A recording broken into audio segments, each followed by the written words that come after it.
Morning, मैं हूं आपका होस्ट और एस्ट्रोलॉजर अमन। आज भी मैं एक हॉरोस्कोप एनालाइज करने जा रहा हूं। जिनका यह हॉरोस्कोप है उनकी डिटेल्स इस प्रकार हैं। बर्थ डेट 22 फरवरी 1995, बर्थ का टाइम 6 PM और बर्थ का प्लेस है महाराष्ट्र पाहुर। आप इनके लगन कुंडली की तरफ देखिए। सिंह लगन की कुंडली है। तृतीय भाव में राहु बैठे हैं, चतुर्थ भाव में चंद्रमा और गुरु, पंचम भाव में शुक्र, छठे भाव में बुध, सप्तम भाव में शनि और सूर्य, नवम भाव में केतु और द्वादश भाव में मंगल बैठे हैं। इनकी लगन की डिग्री है 3 डिग्री 50 कला। लगन की डिग्री के अनुसार भाव चलित कुंडली में कुछ ग्रह अपना भाव बदल लेंगे और वो बदले हुए भाव का रिजल्ट ही देंगे।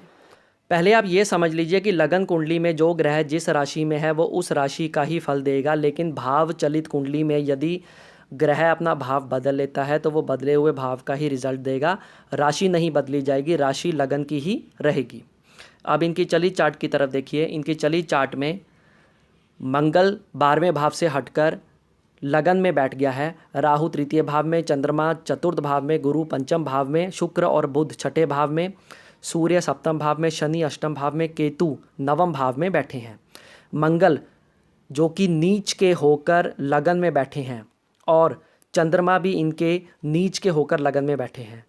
मंगल और चंद्रमा दोनों का नीच भंग राजयोग हो रहा है। वो इस प्रकार हो रहा है, मंगल जो इनके नीच के बैठे हैं, मंगल से चंद्रमा केंद्र में है, इस वजह करके मंगल का नीच भंग राजयोग हो रहा है। और दूसरा, सूर्य की दृष्टि भी मंगल पर पड़ रही है और प्रथम भाव में सिंह राशि है। ऐसे में मंगल का नीच भंग हो रहा है।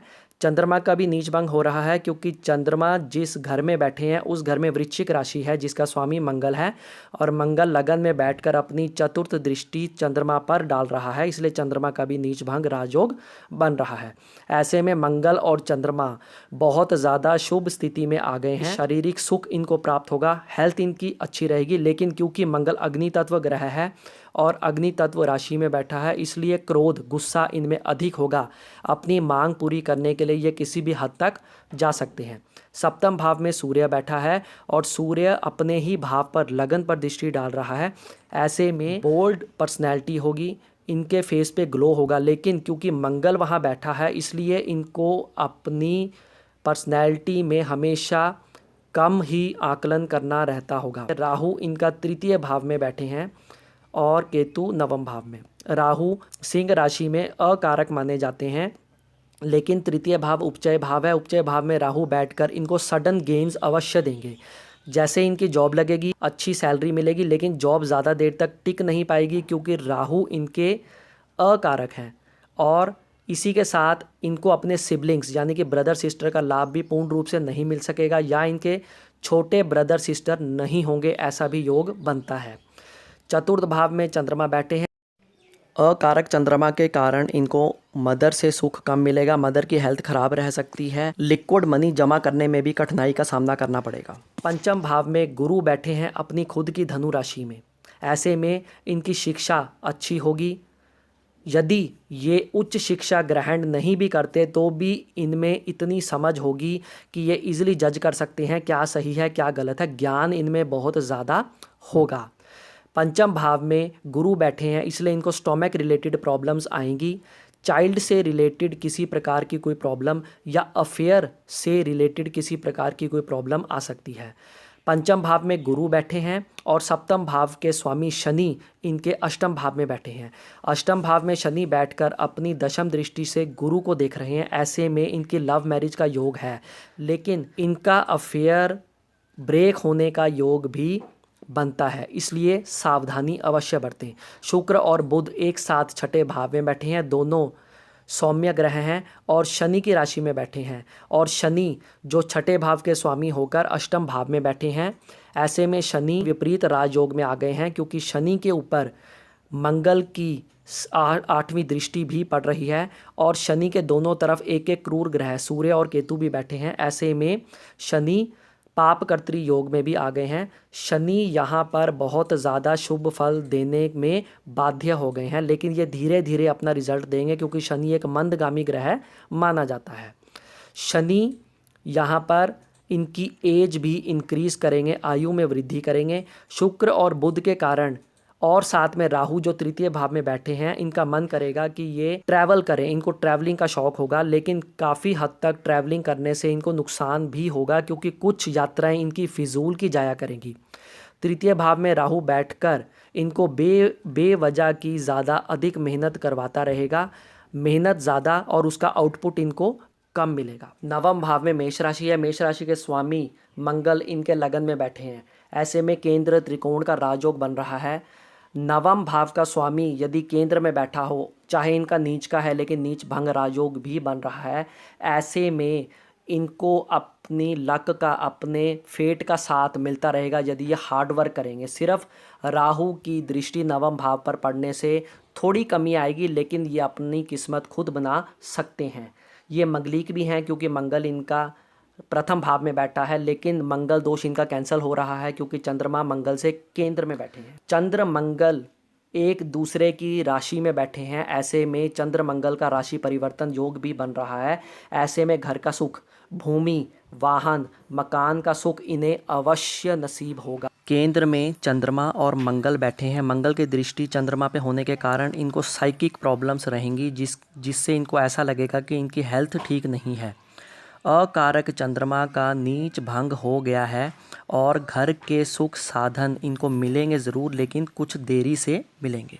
शटबल चार्ट देखिए इनका। शटबल चार्ट में शनि ग्रह सबसे मजबूत दिखाई दे रहे हैं। ऐसे में मेडिकल, रिसर्च, खोजबीन, चिकित्सा, डॉक्टर, लोहे का काम, चैरिटेबल वर्क इत्यादि से लाभ मिलेगा, लेकिन देरी से मिलेगा क्योंकि शनि एक मंदगामी ग्रह हैं। वो ख़ास तौर पे ज़्यादातर केसेस में लाइफ के मिडल एज में जाकर सक्सेस की प्राप्ति देना शुरू करते हैं। इनका भाव बल चार्ट देखिए। भाव बल चार्ट में 12वां भाव, प्रथम भाव और अष्टम भाव सबसे बली भाव दिखाई दे रहे हैं। ऐसे में क्योंकि 12वां भाव और अष्टम भाव भी बली हैं और लगन भी बली है, ऐसे में यदि विदेश चले जाएं या अपने बर्थ प्लेस से दूर जाके रहें तो इनको सक्सेस ज़्यादा मिलेगी। अब इनके चंद्र कुंडली की तरफ देखिए। चंद्र कुंडली में गुरु और चंद्र लगन में बैठे हैं। चंद्रमा यहाँ पर नीच के हैं। चंद्रमा वृश्चिक राशि में, वृश्चिक राशि के स्वामी मंगल भी नवम भाव में नीच के हैं। ऐसे में गुरु चंद्र का गज केसरी योग बन रहा है, लेकिन सुख साधन मिलने में इनको थोड़ी कठिनाई का सामना करना पड़ेगा। चतुर्थ भाव में शनि बैठकर अपनी दशम दृष्टि लगन पर डाल रहे हैं। लगन में चंद्रमा बैठे हैं, ऐसे में भी साइकिक प्रॉब्लम्स दर्शा रहे हैं। दूसरे भाव में शुक्र बैठे हैं। दूसरे भाव में शुक्र बैठने के कारण इनकी वॉइस अच्छी होगी, मधुर वॉइस होगी, लेकिन क्योंकि शुक्र यहाँ पर दूसरे भाव में गुरु की राशि में बैठे हैं और यदि इनकी चलित कुंडली भी आपने देखी होगी तो उसमें दूसरे भाव में बुध की राशि थी और बुध इनके छठे भाव में बैठे थे। ऐसे में ये कभी कभी ऐसा बोलेंगे जिससे दूसरे को कष्ट हो, इसलिए इनको अपनी वॉइस पर ध्यान ज़रूर रखना है। बुध इनके तीसरे भाव में बैठे हैं शनि की राशि में। ऐसे में इनको सडन गेन्स होने का योग बनता है। शनि और सूर्य एक साथ चतुर्थ भाव में बैठे हैं। ऐसे में फादर से रिलेटेड कोई प्रॉब्लम या फादर का सुख पूर्ण रूप से ना मिलना। ऐसे में सूर्य ग्रहण भी इनका चौथे भाव में लग गया है। यदि ये अपने बर्थ प्लेस से दूर जाएंगे तो इनको सक्सेस की प्राप्ति थोड़ी ज़्यादा होगी। केतु इनके छठे भाव में, राहु इनके द्वादश भाव में बैठे हैं। ऐसे में विदेश यात्रा का योग भी बनता है।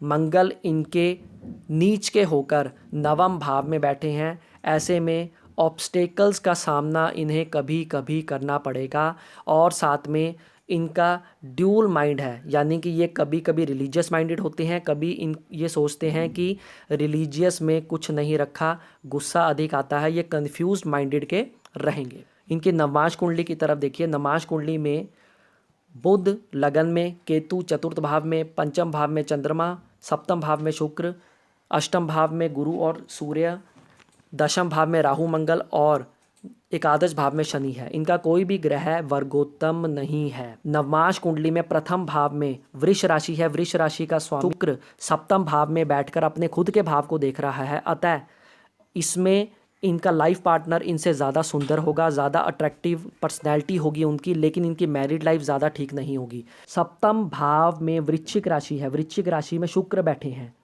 ऐसे में तालमेल इनके पार्टनर से पूर्ण रूप से बनेगा नहीं या कोई ना कोई चीज़ इनको सेटिस्फाई नहीं कर सकेगी, लेकिन लाइफ पार्टनर इनका इनसे ज़्यादा खूबसूरत अवश्य होगा। वृश्चिक राशि का स्वामी मंगल इनका दशम भाव में बैठा है और राहु के साथ बैठा है। ऐसे में भी मैरिड लाइफ कुछ कमज़ोर दिखाई देती है। जब भी मैरिज करें हॉरस को पूर्ण रूप से मैच करके ही मैरिज करें, अन्यथा नुकसान का सामना करना पड़ सकता है। एट प्रेजेंट इनकी बुध की महादशा चल रही है जो कि अगस्त 2022 तक चलेगी। बुध इनके श्रवण नक्षत्र में बैठे हैं। श्रवण नक्षत्र के स्वामी चंद्रमा हैं। अंतर्दशा इनकी शनि ग्रह की चल रही है। शनि ग्रह की अंतर्दशा इनकी अगस्त 2022 तक चलेगी। शनि इनके शतभिषा नक्षत्र में बैठे हैं जिसका स्वामी शुक्र होते हैं। चंद्रमा और शुक्र आपस में एक दूसरे से गिनने पर 3-11 का संबंध बना रहे हैं, यानी कि तीसरे भाव और 11वें भाव का संबंध बना रहे हैं। ऐसे में अगस्त 2022 तक इनको मेहनत ज़्यादा करनी पड़ेगी और फल की प्राप्ति कम होगी। फिजूल मेहनत ज़्यादा होगी, अधिक मेहनत ज़्यादा होगी, फल की प्राप्ति इन्हें कम होगी। इसी के साथ ऑब्स्ट्रक्शन आएंगी, किसी ना किसी काम में रुकावट इनको आती रहेगी 2022 तक। सडन लॉसेस का भी योग इनके लाइफ में बनता है 2022 तक। यदि हम तारा मिलान करें तब भी ऑब्स्ट्रक्शन आने के योग बनते हैं, रुकावट आने के योग तब भी इनकी कुंडली में दिखाई देते हैं। इनका लकी स्टोन है रेड कोरल यानी कि मूंगा। लकी कलर्स हैं लेमन, पिंक, ऑरेंज और ऑफ वाइट। लकी नंबर्स हैं इनके 4, 1, 2 और 7। अनलकी नंबर्स हैं इनके 3, 6 और 8। Lucky metal gold. Avoid wearing गोमेद, pearl, cat's eye and diamond. इन स्टोन्स को अपने जीवन में कभी भी मत धारण कीजिएगा। यदि आज की वीडियो इंटरेस्टिंग लगी हो तो लाइक कीजिएगा और इस वीडियो को अपने फ्रेंड सर्कल में शेयर भी अवश्य कीजिएगा। Thank you.